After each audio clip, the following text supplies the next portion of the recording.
What's up everyone, welcome back for another video. If you're not subscribed, be sure to hit that button. If you're already subscribed, you're awesome, thank you. Let's get into today's video, which is the second video for me about the Nissan Z. It's not great news. So I will be sure to link up in the top corner my original video about the Nissan Z and how I'm planning on getting one. Plan's still out there, but plans changed a little bit, I guess you would say, because Nissan is doing a horrible job with this launch. So on paper, the Nissan Z sounds like a pretty awesome car. The looks are good. Originally, I was like a little bit on the fence about it, but I still liked it. The more I'm seeing it now, the more I like it, on top of before already liking it. But as you see, it comes in a couple cool colors and whatnot. The interiors are cool. I do like the idea that they give a blue interior. You don't really see that too often on vehicles. I feel like that's a pretty awesome touch. So at 40 grand for your sport version, which is like your entry model, all the way up to 52, I think, for the proto, which we're gonna get into in a minute, but 40 grand for the entry and then 50 grand for performance, I think it is, the next level up. Seems like a pretty cool car, 400 horsepower, 300 pound-feet of torque, and comes with a manual transmission, 6-speed. Pretty awesome. So yes, it is on the old, I guess somewhat old architecture of the Z line, the 370Z, probably a 350Z. I mean, that car's been out, 370Z's been out for what, like 15 years, and they just finally discontinued it. Let's get into some of the issues with why Nissan is doing a horrible job with this. And we're probably not gonna see a normal person owning one of these cars till mid next year to 2024-ish.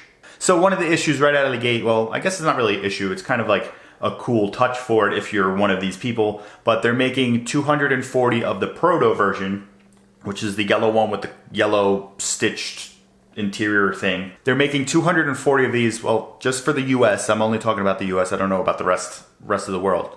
But they're only making 240 of these, and only certain dealers are getting these, and it was based on something with 370Z sales leading up to this point. The dealers that are getting two are getting an automatic and a manual, and I don't know if the ones that are getting single ones are manual only. I don't know if they're doing half and half. Right there lies a problem, because you know you're gonna get price gouged. Before we get into the ridiculous price gouging that I've seen so far, even though the dealers don't even seem to have these cars yet, they're just in transit. After the Z Proto release, every single Nissan dealer is gonna get one Nissan Z. And in the United States, there's 1,100 dealers. So if you do the math, that's not a lot of cars. Now, from some of my research, from what I've seen, was like Nissan's very slow with this process to begin with. Well, I would say so, since I think this car was supposed to come out fall of last year, if I remember correctly.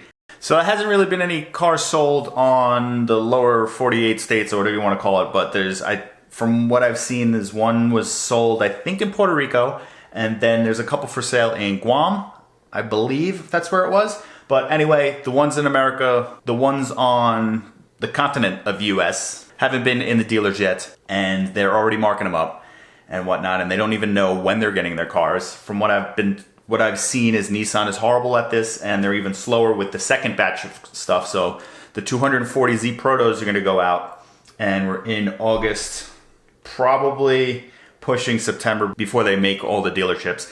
And then by the time we see them getting out the other 1,100 cars, you're probably close to 2023.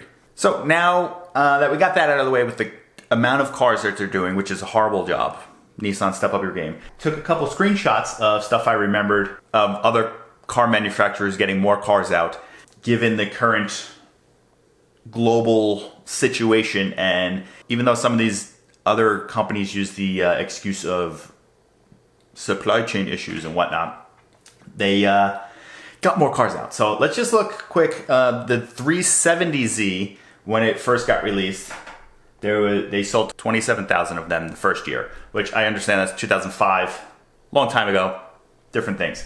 Then this is one during the pandemic. So the Ford Bronco got released July 13th, 2020, pretty much in the middle of it. Sales, 35,000 cars the first year, or trucks, whatever. And then I know what you're thinking, like, oh, that's just a truck, that's not a car, whatever. Let's go with the Corvette. The Corvette was a little bit earlier on. They sold 20,000 of them the first year. You don't hear them complaining. And I know if you're one of those people like, hey, the Corvette isn't the same as the Z, blah, blah, blah, blah, blah, just shut up. I'm kidding. Now that we got these other cars that were released out of the way, that they actually had better numbers. I believe the Supra also had a lot better numbers, but that was a little bit earlier on, before the whole pandemic. Let's go over some of the ridiculous markups I've seen on just the Z Proto, because once again, dealerships don't even know when they're getting those. They just know they're in transit. They don't even know when they're going to be getting their second car or first car for some dealers of the other 1100 that Nissan is going to grace us with, hopefully this year. Let's start with the low markup, which is $6,500. So this place, I think it was one of the California dealers. I don't remember. I was just doing a quick search this morning to try to find some more. Seems reasonable compared to the other two I'm going to show you, because we get a little ridiculous here. I understand there's only 240 of these cars, and it's limited, and people have to have the first thing and limited release and blah, blah, blah, but it's ridiculous. I'm also assuming with this dealership, that $6,500 markup is probably a normal thing they just put on the bottom of all their cars for sale, and they just change the words of what car it is. And when you get to the dealer, it's probably going to be marked up more. They're going to add in like all this extra stuff that you have to buy, but that's the case. Let's look at the next one. Nice, even $30,000 markup. And if you thought that sounded ridiculous, let's look at the high one. $73,881 markup. I'm gonna go buy two. Now, to be honest, I don't even know where they came up with this number. Why wouldn't they add another $9 to it and just make it a cool even $130? Because at that point, who cares? It's $9 more. So I've been speaking to a few other dealers also, just like emailing and trying to text, and been getting a million phone calls because they never stop once you do that. Because I don't really want a Z Proto. I want like a Z Sport, which is the entry level, and then modify it myself. But I've just been asking because I'm like, hey, let's see what the price is and whatnot. One dealer told me their last Nissan GTR that they had sold for $50,000 over. To the person that bought that car for $50,000 over, what the f are you doing? Now, at the same time, I'm not going to pretend like someone like you or me wouldn't consider selling their car at markup if they got it at MSRP, but I guess that's part of the game. Some people actually want to buy this car and drive it, and then you have the people that just want to resell it, which I understand that. At the same time, you have to go through a dealer to do that. So they kind of have a monopoly on it, which isn't fair. Just let me order a car online. Let me go on the Nissan website, build my car, click send, buy it. So I'm going to shut up now because this is getting very long-winded and I'm getting more and more upset at these damn prices I keep seeing, but it is what it is. You're not going to be able to do anything about it. Hopefully Nissan could hurry the hell up and pump out some more cars so people that actually want the car to drive at MSRP can afford to do that. These dealer markups are getting ridiculous. I know companies like Ford are trying to do things about it, but I'm still seeing things like the Raptor R is a $50,000 markup, but Ford is doing something, right? They're not doing anything. So I'm gonna shut up here. Let me know down below if you found a Z Proto for cheaper than that $6,500 markup. How high are you willing to go for a dealer markup? Are you looking to get the Z? Are you waiting for a sport or a performance model to come out? Let me know down below. I'll see you guys in the next one. Hit that subscribe button. Leave your comments down below. Hit that like button, and I will see you guys in the next one. Nissan, step up your game.